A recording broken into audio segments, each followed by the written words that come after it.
के साथ रहती थी। कई महीने पहले उसके पति कालू कौवे की मौत एक बीमारी के कारण हो चुकी थी। कालू कौवा गुब्बारे बेचा करता था। जंगल में बारिश का मौसम शुरू हो चुका था। हे भगवान, 2 दिनों से मूसलाधार बारिश हो रही है। जंगल में घर का सारा राशन भी खत्म हो गया। मेरे बच्चे भूखे हैं। अगर आज भी अपने बच्चों को भोजन नहीं दे पाई तो मेरे बच्चे भूख से तड़प तड़प कर मर जाएंगे। चाहे कुछ भी हो जाए, मुझे कहीं न कहीं से भोजन का जुगाड़ तो करना ही होगा। टुनटुनी हरिया तोता के घर भोजन मांगने के लिए जाती है। हरिया भैया और हरिया भैया, दरवाजा खोलो, मेरे बच्चे भूखे हैं। बारिश में भोजन लाने भी नहीं जा पाई। थोड़ा बहुत मेरे बच्चों के लिए दे दीजिए। मैं तुम्हें भोजन कहाँ से दूँ टुनटुनी? मैं भी तो बारिश की वजह से ही 2 दिनों से घर पर बैठा हूँ। घर में पड़े पड़े मेरे सारे मिट्टी के बर्तन खराब हो रहे हैं। अगर तुम्हें भोजन चाहिए तो मेरे इन बर्तनों को बेच दो और फिर मैं जो पैसे दूंगा और उससे तुम अपने बच्चों के लिए भोजन खरीद लेना। लेकिन हरिया भैया, चारों तरफ पानी भरा हुआ है। मैं बर्तनों को बेचने कैसे जाऊंगी? तुम अपने घर जाओ। अगर तुम मिट्टी के बर्तन बेचने नहीं जाओगी तो वैसे भी तुम्हारे बच्चे भूख से तड़प तड़प कर मर जाएंगे। मेरी मानो तो बारिश की चिंता मत करो, अपने बच्चों की चिंता करो और इन मिट्टी के बर्तनों को बेचने चली जाओ। बारिश का मौसम है, मिट्टी के बर्तन हाथों हाथ बिक जाएंगे। ठीक है हरिया भैया, आप कहते हैं तो मैं बर्तन बेचने चली जाती हूँ। टुनटुनी मिट्टी के बर्तन लेकर बारिश में बेचने के लिए निकल जाती है।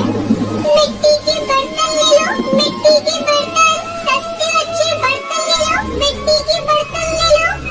टुनटुनी की आवाज सुनकर सुंदरी कौवी अपनी खिड़की से टुनटुनी को आवाज लगाती है। अरे वाह, इस बारिश में तो मिट्टी के बर्तनों में खाना खाने में मजा आ जाएगा। अरे बर्तन वाली, इधर तो लेकर आइए बर्तन, पक्के तो है ना? हाँ बहन जी, ये मिट्टी के बर्तन बहुत ही मजबूत है। देख लो खुद, बारिश में भी कैसे टिके हैं। आप एक बार खरीद कर तो देखिए। इस बारिश में मिट्टी के बर्तनों में खाना खाने से सेहत बनी रहती है। शाम तक टुनटुनी चिड़िया सारे बर्तन बेच देती है और सारे पैसे ले जाकर हरिया तोता को दे देती है। अरे वाह, तूने तो बहुत ही जल्दी सारे बर्तन बेच दिए। ये लो पैसे और ये 2 मिट्टी के बर्तन भी रख लो। तुम अपने बच्चों को इसमें खाना खिला देना। टुनटुनी पैसे और बर्तन लेकर वहाँ से चली जाती है और रास्ते में से अपने बच्चों के थोड़े भुट्टे के दाने ले लेती है। जब वो घर पहुँचती है तो उसका घर तो वहाँ था ही नहीं। तेज बारिश में उसका घर टूटकर बह चुका था। दोनों बच्चे पास के पेड़ पर बैठकर रो रहे थे। मम्मा, अपना घर बारिश में टूटकर बह गया। बच्चों, तुम लोग सुरक्षित तो हो ना? तुम्हें कहीं चोट तो नहीं लगी? नहीं मम्मा, हमें कहीं चोट नहीं लगी, लेकिन हमारा घर टूट गया। अब हम कहाँ रहेंगे मम्मा? अभी तुम लोग घर की चिंता मत करो। ये लो कुछ भुट्टे के दाने हैं, इसे खाकर अपनी भूख मिटाओ। तभी वहाँ से एक परी गुजर रही होती है। वो उस बेसहारा माँ को देखकर रुक जाती है। क्या हुआ चिड़िया रानी, तुम उदास क्यों हो? परी माँ, मेरा नाम टुनटुनी है और ये मेरे बच्चे हैं। बारिश में हमारा घर टूट गया है। अब हम बेसहारा हैं, खाने को भी नहीं है। उस बेसहारा माँ की बातें सुनकर परी अपनी जादुई छड़ी से उन्हें जादुई मिट्टी पर के बीज देती है। टुनटुनी इस जादुई मिट्टी में उन बीजों को दबा देती है। 2 दिनों बाद जब बारिश रुकती है तब वो अगले दिन अपने बच्चों के साथ उस जादुई बीज को जहाँ दबाई थी उसे देखने के लिए जाते हैं तो देखकर आश्चर्यचकित रह जाते हैं। वहाँ पर सभी तरह के फल लगे हुए थे और उसी पेड़ की एक डाल पर मिट्टी के घर भी था। ये देखकर टुनटुनी उसके बच्चे बहुत खुश हो जाते हैं। तभी टुनटुनी की बेटी पिंकी कहती है, मम्मा मम्मा, वो देखो, हमारे फलों के पेड़ पे घर भी है। हाँ बेटा, मैं भी देख रही हूँ, चलो पास जाकर देखते हैं। वो खुशी खुशी उस जादुई मिट्टी के घर में रहने लगते हैं। उनके पास न तो भोजन की कमी थी और न ही रहने की दिक्कत थी। वो सब अपनी जिंदगी हंसी खुशी बिताने लगी। बहुत समय पहले हरी वन में टुनटुनी चिड़िया अपने पापा के साथ रहती थी। टुनटुनी का पिता खेती करके अपने परिवार का पेट पालता था।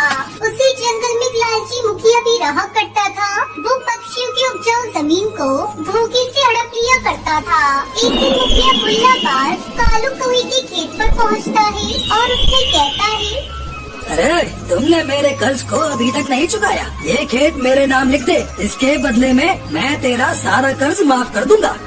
कैसा कर्ज मुखिया जी? मैंने तो आपसे आज तक कोई भी कर्ज लिया ही नहीं। तो क्या ये कागज झूठ बोल रहे हैं? ये देख, इस कागज पर तेरे अंगूठे के निशान हैं। तूने मुझसे पूरे 1 लाख रुपए कर्ज लिया है।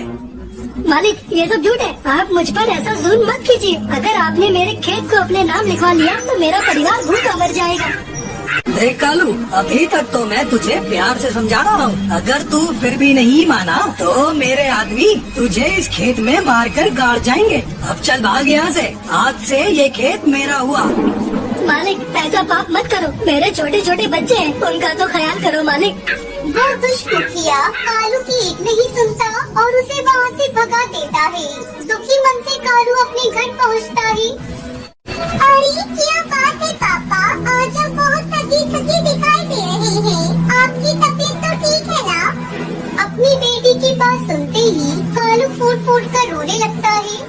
बेटा, हम लोग बर्बाद हो गए। मेरे खेत को मुखिया ने अपने नाम करा लिया। उसने मुझ पर झूठा इल्जाम लगाया कि मैंने उससे कर्ज लिया है। तुम्हारी कसम खाकर कहता हूँ, मैंने मुखिया जी से कोई कर्ज आज तक लिया ही नहीं। आजी, ये क्या कह रहे हैं आप? एक वही सहारा था हमारी भूख मिटाने का। अब हम कैसे अपनी बेटी को पालेंगे? अपने खेत जाने के गम में कालू बीमार पड़ जाता है। बेटा, तेरे पिताजी की तबीयत ठीक नहीं है। जा जल्दी से बुलबुल डॉक्टर को बुला के ला। टुनटुनी चिड़िया डॉक्टर बुलबुल को बुलाने जाती है, लेकिन रास्ते में उसने देखा कि एक पक्षी झाड़ियों के बीच फंसी हुई थी और वो जोर जोर से चिल्ला रही थी। अरे मुझे कोई पानी पिला दो, बहुत प्यास लगी है। ये लो दादी माँ, पानी पी लो। आपकी हालत ऐसे किसने की? आप तो बहुत घायल हैं। टुनटुनी उस घायल कबूतरी को पानी पिलाती है। बेटा, मुझे एक जंगली जानवर ने अपना शिकार बनाना चाहा, लेकिन मैं किसी तरह इस झाड़ियों में छुपकर अपनी जान बचाई। कुछ दूरी पर मेरा घर है, किसी तरह मुझे मेरे घर तक पहुंचा दो, नहीं तो मैं पड़े पड़े यहाँ मर जाऊंगी। टुनटुनी उस घायल पक्षी को उसके घर तक पहुंचाती है। दादी, अब आप आराम करो। मेरे पिताजी बीमार हैं। मैं उनके लिए डॉक्टर को लेने जा रही हूँ। आते समय आपके लिए भी दवा लेती आऊंगी। बेटा, मैं तुझसे बहुत प्रसन्न हूँ। तूने पानी पिलाकर मेरी जान बचाई है। ये ले, इस पोटली में कुछ लीची के बीज हैं। इसे ले जाकर अपने घर की आंगन में बो देना। ये लीची के जादुई बीज हैं। एक ही रात में लीची की फसल तैयार हो जाएगी। लेकिन याद रखना, इस बीज को रात में ही बोना, जब सभी लोग सो जाएं। सभी के सो जाने पर रात में टुनटुनी लीची के बीज को अपने आंगन में बो देती है। अगले दिन लीची का पेड़ बड़ा हो जाता है। टुनटुनी खुशी से अपने माँ बाप को बुलाती है और उन्हें जादुई लीची का पेड़ दिखाती है। मम्मी, पिताजी, जल्दी इधर आइए, मुझे आपको कुछ दिखाना है।